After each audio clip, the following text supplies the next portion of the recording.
ఓం శ్రీరభ్యో నమః. హరి ఓం శ్రీమహాగణాధిపతయే నమః. శ్రీమహాసరస్వత్యై నమః. శ్రీగురుభ్యో నమః. హరి ఓం. జగతం పితరం వందే పార్వతీ పరమేశ్వరం. సర్వతం పార్వతీ పరమేశ్వరానుగ్రహసిద్ధ్యర్థే. ఫిబ్రవరి నెల 17వ తారీఖుని మంగళవారం, మాఘ బహుళ అమావాస్య. ఆ రోజు రాహుగ్రస్త కంకణాకార సూర్యగ్రహణం ఏర్పడుతోంది. ఈ గ్రహణం రోజు నుండి ప్రారంభమయ్యి 17వ తారీఖు మంగళవారం మాఘ బహుళ అమావాస్య నుండి ప్రారంభమయ్యి 1వ తారీఖు మార్చి 2026 వరకు కూడా 5 గ్రహాలు మిథున లగ్నంలోకి రావడము, ఈ పంచగ్రహాల కూటమి వాటి యొక్క ప్రభావం వల్ల ఏ రాశి వారు ఆర్థికంగా ఇబ్బందులు పాలవుతారు, ఏ రాశి వారికి అదృష్ట యోగం కలిగేటువంటి అవకాశం లభిస్తోంది, 5 గ్రహాలు ఒకే స్థానంలో ఉచ్చస్థితిలో చూస్తున్నాయా, లేక శనీశ్వరుని మూల త్రికోణంలో చూస్తుందా, గురువుని బలాయుక్తంతో అయ్యే విధంగా ఈ పంచగ్రహ కూటముల యొక్క ప్రభావం ఉంటుందా, కేతుస్థానం ఆధారపడి మేషం నుంచి మొదలుకొని మీనం వరకు కూడా ఈ పంచగ్రహ కూటమి యొక్క ప్రభావం వల్ల ఏదన్నా పెను ప్రమాదాలు ఏర్పడేటువంటి సూచనలు ఉన్నాయా, అసలు ఫిబ్రవరి 17వ తారీఖు నుంచి మార్చి 1వ తారీఖు వరకు కూడా ఏ విధమైనటువంటి మార్పులు మీ యొక్క జాతకంలో జరుగుతున్నాయి, ఏ రాశి వారు వేదాంత పరంగా లేదా వైజ్ఞాన పరంగా లేదా ఆధ్యాత్మిక పరంగా వారి యొక్క రంగాలు మార్చుకునేటువంటి అవకాశం ఏర్పడుతోంది, ఒంటరితనం అనేటువంటిది ఏ రాశి వారిని ఒంటరితనంగా చేయబడుతున్నారు, బంధువర్గం నుంచి దూరంగా నెట్టివేయబడేటువంటి రాసుల వారు ఎవరు, మీరు ఈ 17 నుంచి 1వ తారీఖు వరకు కూడా ఆర్థికంగా నిలబడ్డానికి మాకు ఈ పంచగ్రహ కూటమి ఏ విధంగా సహకరిస్తుందా గురువుగారు, ఈ 15 నుంచి 1వ తారీఖు వరకు ఉండేటువంటి రోజుల్లో మేము ఏదన్నా పరిహారమో మంత్రజపమో అనుసరిస్తే మా జీవితంలో మార్పులు సంభవిస్తాయా అనేటువంటి పూర్తి విశ్లేషణ మనం పరిశీలన చేసుకుంటూ ఉంటాం. అయితే ఫిబ్రవరిలో 17వ తారీఖున మాఘ బహుళ అమావాస్య గ్రహణము. ఆ గ్రహణం మన భారతదేశంలో కనబడకపోవడం, కానీ గోచార రీత్యా జాతకాల్లో 5 గ్రహాలైనటువంటి రవి, చంద్రుడు, బుధుడు, శుక్రుడు, రాహువు, ఇది ఒకసారి రిపీట్ చేసుకోనన్నా.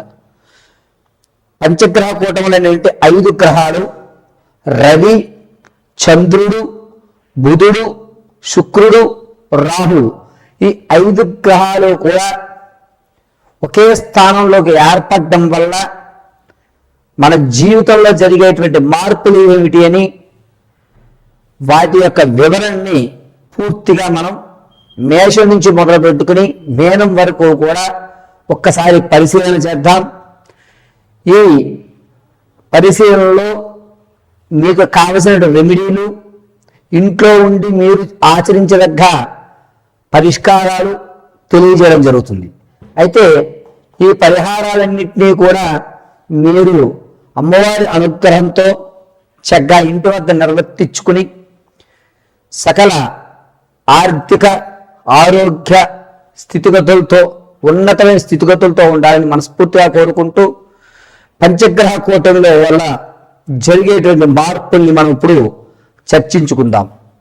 మిథున రాశి వారు ఫిబ్రవరి 17వ తారీఖు నుండి అనగా మాఘ బహుళ అమావాస్య మంగళవారం నుండి 1వ తారీఖు 3/2026 మార్చి వరకు కూడా పంచగ్రహ కూటమి వల్ల ఏ విధంగా ఆర్థికమైనటువంటి ఇబ్బందులు కలుగుతున్నాయి అంటే ఇంతకు ముందు ఎప్పుడూ కూడా లేని విధంగా మీ చేతిలో ధనం అనేటువంటి నీళ్ళలా ఖర్చు అవ్వడం, ఎక్కడ ఎందుకు ఏ విధంగా ఖర్చు పెడుతున్నామో తెలియకుండా అనుకోని ప్రయాణాలు ఎదురవ్వడం, అనుకోనిటువంటి స్థితుల్లో మీరు ధనాన్ని వేరే వాళ్ళకి ఇచ్చేయడం, ఏం కాదులే వీళ్ళు మనవాళ్లే ఇప్పుడు మనం వీళ్ళకి ఇస్తే మళ్ళా తిరిగి వస్తుంది అనేటువంటి భావనతో మీ దగ్గర ఉన్న ధనాన్ని వెచ్చించేయడం జరుగుతుంది.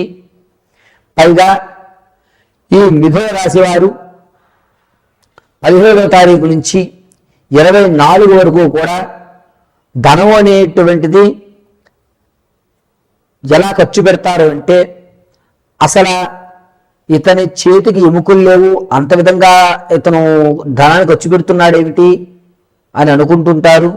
కానీ ఏదో తెలియని ప్రభావం వల్ల ఆ ధనం ఏముందిలే, ధనం ముఖ్యం కాదు, మనకి ప్రజలు ముఖ్యం, మనకి కష్టం వస్తే నలుగురు రావాలి అనేటువంటి ఒక ఆలోచనతో మీరు ధనాన్ని ఎక్కువ ఖర్చు పెడతారు. దానివల్ల లేనిపోని ఇబ్బందులు వచ్చేటువంటి రోజుల్లో జరుగుతున్నాయి. మీరు ఇప్పుడు ఖర్చు పెట్టేటువంటి ప్రతి రూపాయి కూడా అనవసరంగా బూడిదలో పోసిన పన్నీరుగా ఖర్చు పెట్టడమే తప్ప ఈ రోజు మీరు ఎవరెవరికైతే ధనాన్ని ఖర్చు పెడుతున్నారో రానున్న రోజుల్లో వారు మీకు సహాయం చేసేటువంటి అవకాశం ఎక్కడా లేదు. కావున మీకు ధనం మీద ఎటువంటి నియంత్రణ ఉండదు. మీరు ధనాన్ని ఖర్చు పెట్టాలన్నా ఏమి చేయాలన్నా వేరొకల పేరు పెట్టుకోండి బినామీగా, లేకపోతే వాళ్ళ పర్మిషన్ తీసుకుని ఖర్చు పెట్టుకోండి. నా దగ్గర అయితే ఏమీ లేదని 2 చేతులు ఎత్తి నా దగ్గర ఏమీ లేదు నాయన నమస్కారం పెట్టడం చాలా ఉత్తమము. 17వ తారీఖు నుంచి ప్రారంభమై 1వ తారీఖు వరకు కూడా మిథున రాశి వారు ధనాన్ని ఎంత దూరంగా ఉంచుకోగలిగితే అంత మంచిది. ఇది ఖచ్చితమండి. రవి, చంద్రుడు, బుధుడు, శుక్రుడు, రాహువు ఈ 5 గ్రహములు కూడా మిథున లగ్నంలో నీచయుక్తంలో కుజును చూస్తూ ఉండడం వల్ల మీరు దేనికి ఎంత ఎలా ఎప్పుడు ఎక్కడ ఖర్చు పెడుతున్నామో అనేటువంటి లెక్కలు లేకుండా ఖర్చు పెట్టేస్తుంటారు. దీనివల్ల లేనిపోని సమస్యలు భార్యాభర్తల మధ్య కుటుంబం మధ్య ఏర్పడుతూ ఉంటుంది. అనవసరమైనటువంటి విందు వినాదాల్లో పాల్గొంటారు. ఆ కార్యక్రమానికి అసలు మిమ్మల్ని ఎవరు పిలవకపోయినా వీడు మనకు తెలుసు, వీడు మనకు దూర బంధువు అని చెప్పి ఆ కార్యక్రమాల్లోకి వెళ్ళడం, మీ ప్రమేయం లేకుండానే ధనాన్ని ఖర్చు పెట్టుకోవడం, దీనివల్ల కుటుంబాలు అనేకమైన కలహాలు ఏర్పడడం ఫిబ్రవరి 19వ తారీఖు నుంచి 24 మధ్య జరుగుతుంది. దీనివల్ల కుటుంబంలో అనేకమైన ఇబ్బందులు కలుగుతున్నాయి. అంతేకాకుండా మిథున రాశి వారు ఈ 15వ తారీఖు నుంచి ప్రారంభమై 1వ తారీఖు వరకు కూడా ఆరోగ్యం విషయంలో మెడ నరాలకు సంబంధించి కొంచెం జాగ్రత్తగా ఉండాలి. మీరు పడుకున్నప్పుడు కానీ లేదా ప్రయాణాలు చేస్తున్నప్పుడు కానీ మెడ నరాలు కుంజుకుపోయే అవకాశాలు ఏర్పడుతున్నాయి. కాబట్టి డాక్టర్ గారి పర్యవేక్షణలో ఉండండి. ప్రతిరోజు కూడా నృసింహ మహామంత్రాన్ని పఠించడం లేదా చక్కెర పొంగల్ని స్వామివారికి నైవేద్యంగా శనివారం దేవాలయంలో కేజింపావు చక్కెర పొంగల్ని స్వామివారికి నైవేద్యంగా సమర్పించడం అత్యంత శుభసూచకంగా ఉంటుంది. సర్వం నారాయణాక్షం కలుగుతుంది.